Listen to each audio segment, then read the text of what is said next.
Subaru's Outback isn't an SUV, but offers most of what that class of vehicle provides in a package that's a little more rugged than your average jacked-up large 4x4 estate. After all, its permanent symmetrical all-wheel drive system will keep you going long after most other all-wheel drive estates, crossovers and compact SUVs have waved the white flag.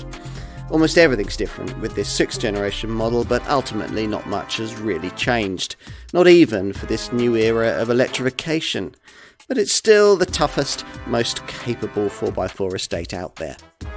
Like its predecessor, this Mark VI Outback uses a 2.5-litre petrol engine, now the only option beneath the bonnet, Subaru having long ago dumped diesel. The brand's worked hard on this 169 PS flat 4 boxer unit, raising the compression ratio and changing over 90% of its parts, but surprisingly, no attempt has been made to build in the company's latest boxer hybrid tech that features on smaller Subarus. As before, this petrol engine has to be had paired to Lineartronic CVT auto transmission, which has now been enhanced with a wider range of gearbox coverage, so the box won't be swapping cogs quite so frequently.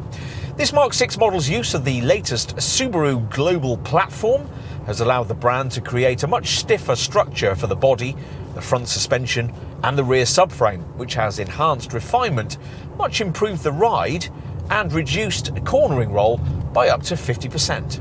Through the corners, the company also hopes that owners will feel the benefit of the active torque vectoring system that's now been engineered into the all-wheel drive setup. Subaru calls it SAWD. There's also enhanced off-road performance thanks to an evolved X-mode system with hill descent control for slippery slopes, switch between snow/dirt mode to confidently negotiate snow, dirt or gravel, or snow/mud mode for soft conditions where lesser vehicles get stuck. The high 213mm ground clearance maximises approach, departure and ramp angles, minimising the risk of the bumpers or chassis getting damaged or stuck. Plus, this Outback also boasts a 2,000kg braked or 750kg unbraked towing capacity. Don't get your hopes up too high when it comes to efficiency readings. WLTP rated at 33 mpg on the combined cycle and 193 grams per kilometre of CO2. One of the things that's characterised Outback development over the last few generations is the way this car has progressively got a little larger. So, sure enough, this 6th generation version is slightly longer and wider, and every exterior panel has been changed. It's in profile, though, that this Outback's chosen role as a properly off-road orientated estate becomes most obvious. From side on, previous generation models looked much like any other medium-range station wagon with a token set of roof rails.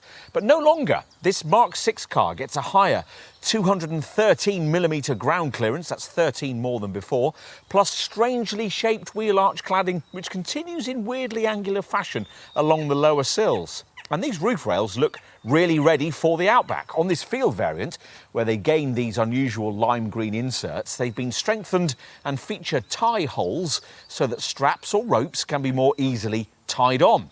As usual, what's important is what you can't see. The Subaru global platform that now underpins this model, substantially strengthened with a new structural frame and additional beams and subframes, all of which, according to Subaru, has improved protection in frontal, side and rear end collisions by 40%.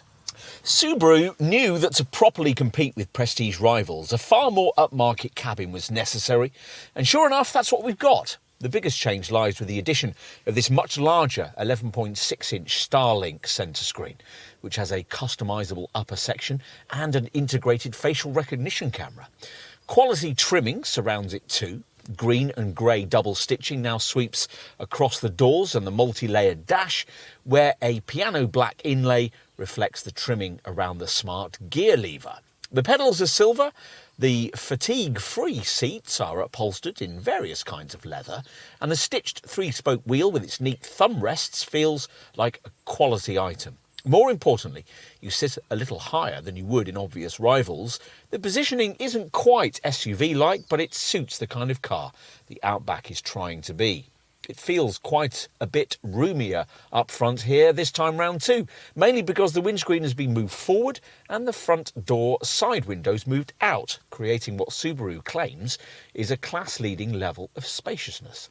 Some elements of cabin storage provision could be better, but the design ergonomics are as good as ever, perfectly positioning you in front of the defiantly analogue instrument binnacle.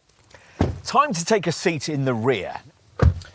Once inside, the fractional extra cabin width, the low glass line, the expansive rear quarter windows, and the fact that the centre transmission tunnel has been kept quite low, all together combine to give this part of the cabin a sense of relative spaciousness it wouldn't otherwise have. OK, we'll finish with a look at luggage space. Now, Subaru has at last added a hands-free function to the powered tailgate you get above entry-level trim. You simply wave your elbow near this Subaru badge, and once it's raised,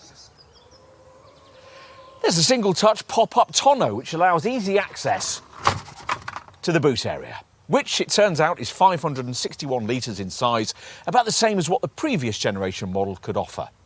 Retracting the seat backs is easy thanks to these sidewall catches, and doing so releases up to 2,143 litres of total capacity.